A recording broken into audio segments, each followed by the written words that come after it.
Thank you. Great job. Morning, everybody. Happy to be here and honored to be in front of all you. I've been asked by Sensei Matson to talk a little bit about Sanchin, so I want to give you some food for thought for Sanchin practice, which will help you in your dojo, develop a technique, and will help you outside the dojo walls in life. So I'd like to do one more Sanchin, and if you want to do it, raise your hand. Everybody, okay. I'd like you to think of three things. Now, when we do kata, we don't think. But for today's purpose of study, I want you to be aware of three things. Be aware of your eyes, your breathing, and your posture. So develop strong eyes. They say Kanbun Weiji had exceptionally strong eyes. Not arrogant eyes, but strong eyes. Keep you out of trouble. Breathing. Don't breathe shallow. Breathe deeply. Breathe slowly. And posture for strength. So be aware of your eyes, strong eyes, breathing, and posture as you do this Sanchin. All right, Kyotsuke, Rei. Let's begin with the right foot forward. Hajime, into position. Right foot forward, there we go. Ich. Ni. San. Chi, Moate, turn. Ich. Ni. San. Chi. Turn. Okay. My bad counting. Everyone has a right foot forward. Good. Ich. Ni. Double. Both arms.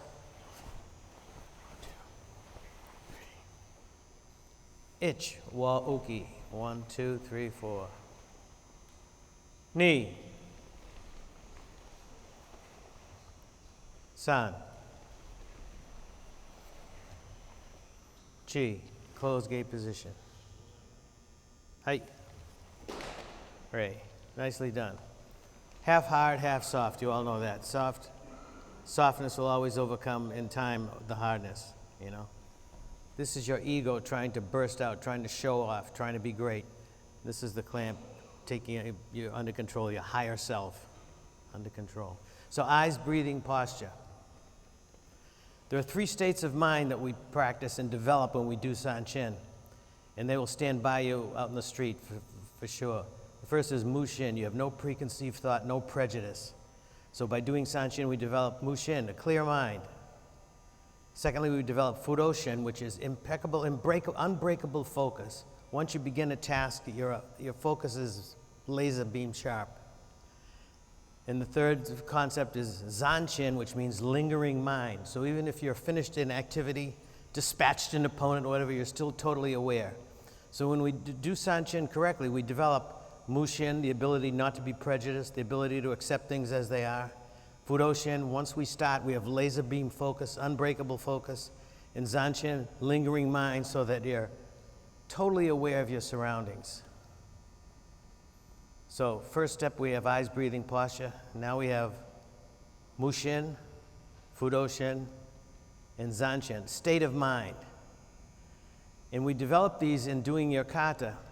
And you will find by doing your kata over and over and enough that these things stick with you in life. Out in the street, you don't have any prejudice. You know, once you start something, you're not easily distracted.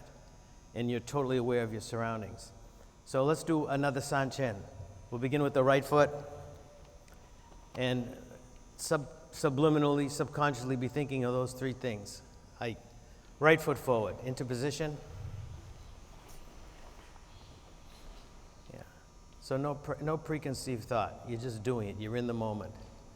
Once we start this form, nothing else enters your mind. You have unbreakable focus. And thirdly, you're totally aware of your surrounding. Who's to your left, who's to your right. Ich. Ni. San.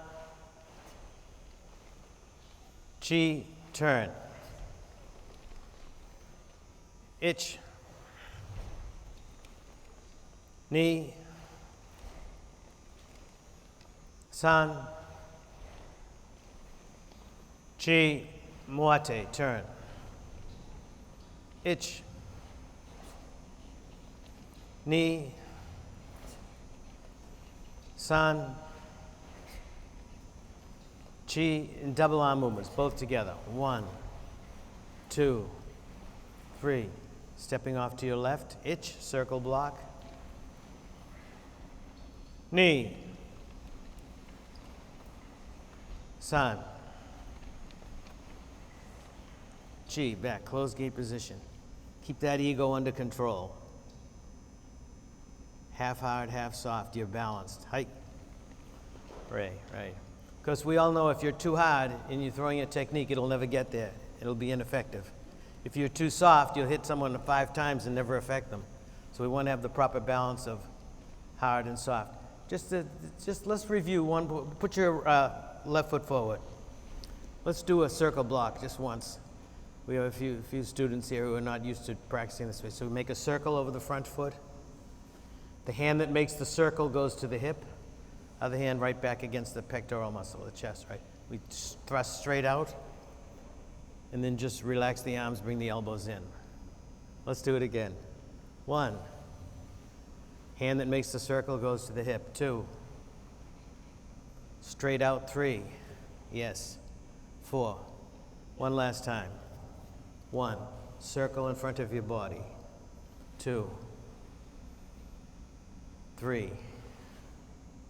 4. And relax. All right. I said things come in 3. We're giving you the short version today because we're a little short on time and I don't want to interfere with Master Thompson's presentation. But there's 3 other things that we want to develop and work on when we do our katas, and that's power, speed, and technique. You have to have power. You have to have speed. And the better your technique, the better and more effective you will be. So we strive every time we do a kata to develop power, speed, and technique.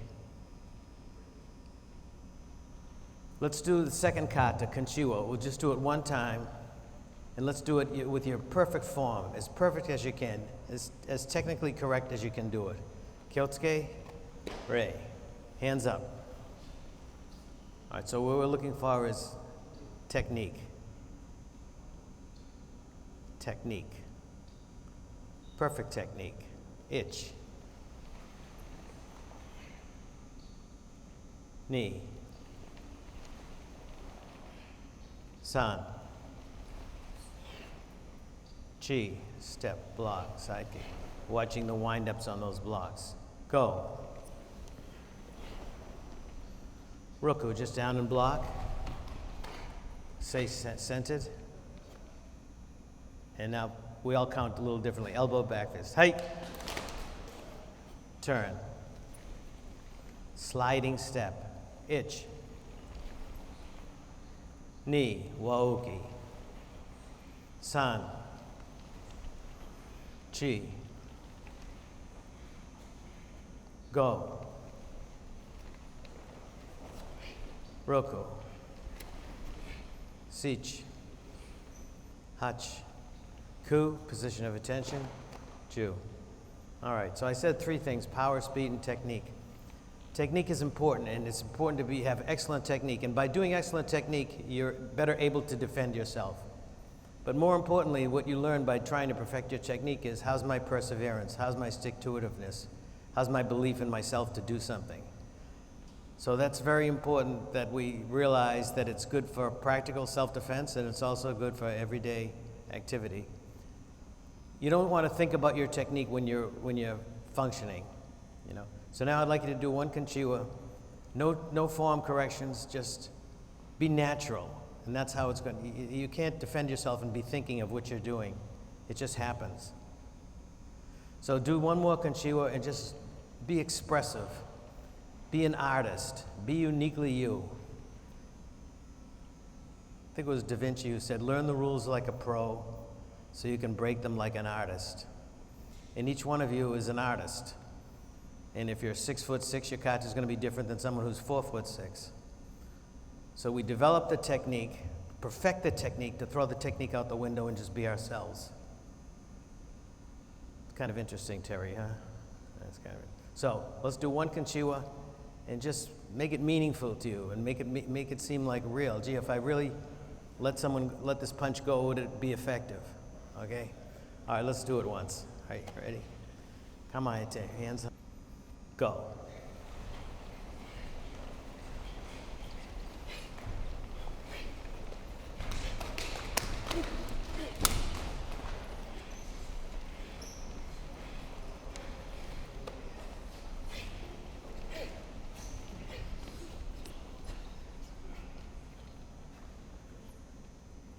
Hi. Great. All right. All right. So, practice technique. The better your technique, the better you'll be able to defend yourself. The better your natural abilities will come through. All right. But express yourself. Each one's an individual martial artist. Sanchin seems so abstract. What am I doing? But when you gain confidence and when you gain a greater knowledge of it, you can see how everything in Sanchin relates to self-defense. So if Len were to throw like a straight right punch, do it again. I'm just getting my body out of the way. Turn, block, and kick exercise for Sanchin. One more time. And all I'm doing is this. Punch once more, a little harder. Above the elbow here, body punch. So what is this? Nothing other than Sanchin hand here, above the elbow, Sanchin thrust here. So with a partner, just get your body out of the way. And there's so much more you can do from this situation. You're wearing a cup this morning. Yes. Yeah, good. Okay. We only go back to 1970. So what I'd like you to do is just bring that arm up in that Sanchin position, above the elbow, not below the elbow, where you could get. Sorry, so let's do a 1, just for fun. 2.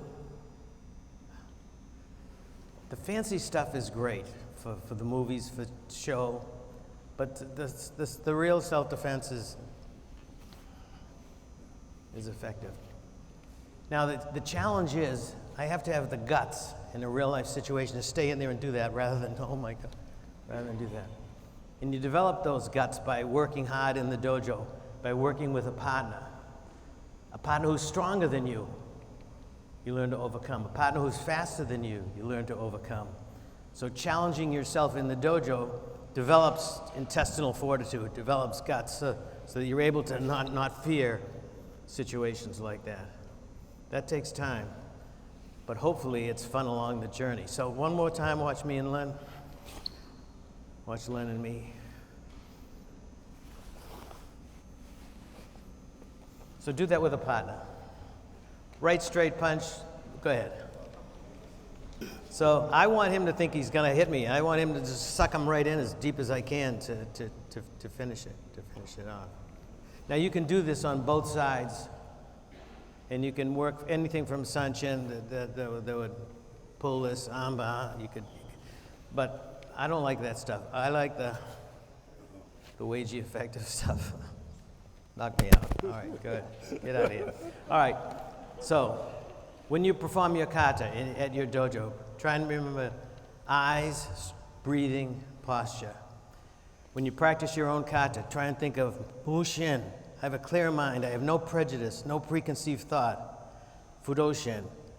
I have unbreakable focus when I start a kata, when I start a project, when I do my homework, when I make a sales call. And lastly, Zanshin, that lingering mind. You're totally aware of your situation, even though you may have completed a task or dispatched an opponent. And I would recommend when you practice your kata, please develop power, speed, and technique. Always be striving for that. And remember, get the technique as best as you can so you can throw it out the window and not use it. All right, thank you very much.